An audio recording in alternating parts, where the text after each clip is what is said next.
இப்போ நம்ம பார்க்க போகிறது மஷ்ரூம் கல்டிவேஷன் பற்றி பார்க்க போகிறோம். அதாவது காளான் வளர்ப்பு பற்றி பார்க்க போகிறோம். காளான்கள் பார்க்கும்போது இது ஒரு பூஞ்சை இனத்தை சேர்ந்தது. இது 3000க்கும் மேற்பட்ட காளான்கள் கண்டுபிடிக்கப்பட்டுள்ளது.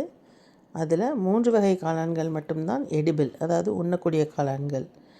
அதில் ஒன்று தான் நீங்கள் இப்போ பார்த்துட்டு இருக்கக்கூடிய இந்த பட்டன் மஷ்ரூம் அல்லது முட்டை காளான்னு சொல்லுவாங்க தமிழில். இந்த காளான்கள் வைட்டமின்கள், தாது உப்புகள், புரதங்கள் போன்ற பல சத்துக்கள் அதிகமுடையதாக திகழுது. காளான் வளர்ப்பு பற்றி பார்க்கும்போது காளான் வளர்க்கிறதுக்கு நமக்கு வைக்கோல் தேவை. அது கூட ஒரு குளிர்ச்சி நிறைந்த அறை, நுண்ணுயிரி நீக்கப்பட்ட குளிர்ந்த அறை ஒன்று தேவை.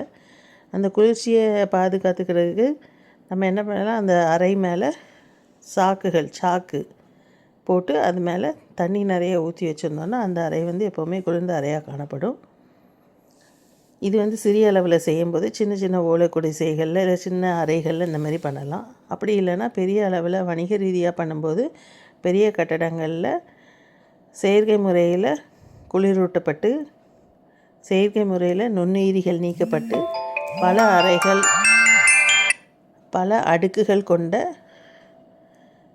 ஸ்டாண்டில் வச்சு நம்மளால் காளான் தயாரிக்க முடியும். இப்போ நீங்கள் பார்த்துட்ருக்கிறது சிறிய அளவில் காளான் தயாரிக்கக்கூடிய அந்த அறையானது மூங்கில்களால் அடுக்குகள் அமைக்கப்பட்டு அது மேலே பாலித்தீன் கவர்களில் அந்த வளர் ஊடகத்தில் பூஞ்சை விதைகள், அதாவது ஸ்பான், வித்துன்னு சொல்லுவாங்க. வித்துன்னா விதை போன்றது. எப்படி செடி வளர்கிறதுக்கு விதை போடுறோமோ அதேமாரி இந்த காளான் வளர்ப்புக்கு இந்த வித்துக்கள் மிக அவசியம். இந்த வித்துக்களை இதுதான் வளர் ஊடகம். வித்துக்கள் வளர் ஊடகங்கிறது அந்த வைக்கோல்னு சொன்னேன்ல அது.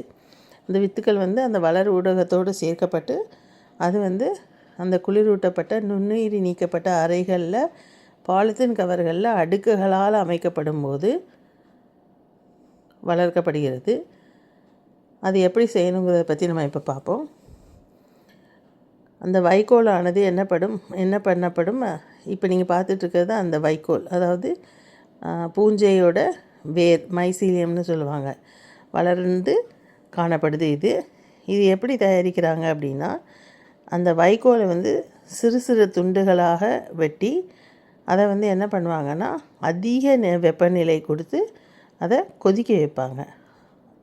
நல்ல அதிக வெப்பநிலையில் கொதிக்கும்போது நமக்கு தெரியும் அதில் உள்ள நுண்ணுயிரிகள் நீக்கப்பட்டு அதை அதுக்கப்புறமா தான் இதுதான் அந்த வித்து தயாரிக்கக்கூடிய இடம்.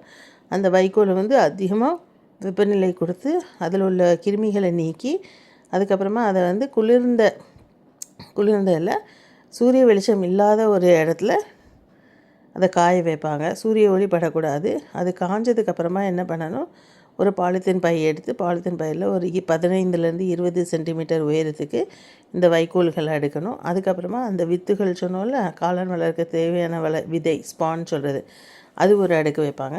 மறுபடியும் 15லேருந்து 20 சென்டிமீட்டர் உயரத்துக்கு அந்த வைக்கோல், அப்புறம் திருப்பி வித்து, இப்படி ஒரு 4 அல்லது 5 அடுக்குகள் அமைக்கப்பட்டு அந்த பாலித்தீன் கவரை இறுதியில் நல்ல டைட்டாக கெட்டிட்டு அதை அந்த மூங்கில் ஷெல்ஃப் இல்லைன்னா ஏதாவது அடுக்குகளில் வரிசையாக அடுக்கி வச்சுருவாங்க.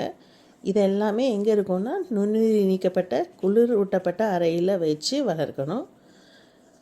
அப்பப்போ அந்த அறையை அந்த சாக்குகளில் தண்ணி தெளித்து குளிர் ஊட்டி வைக்கணும். இல்லை பெரிய அளவில் பண்ணும்போது இதே போல் வெப்பநிலையை குறைய வச்சு செயற்கை குளிர்ச்சி கொடுத்து அதை அந்த ரூமை குளிர்ச்சியான அறையாக வைக்கணும்.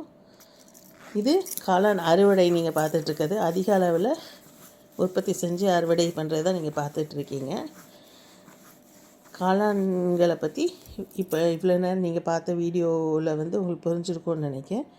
இன்னும் தெளிவான விளக்கம் காண திருப்பி உங்களுக்கு நான் எக்ஸ்பிளைன் பண்ணுறேன்.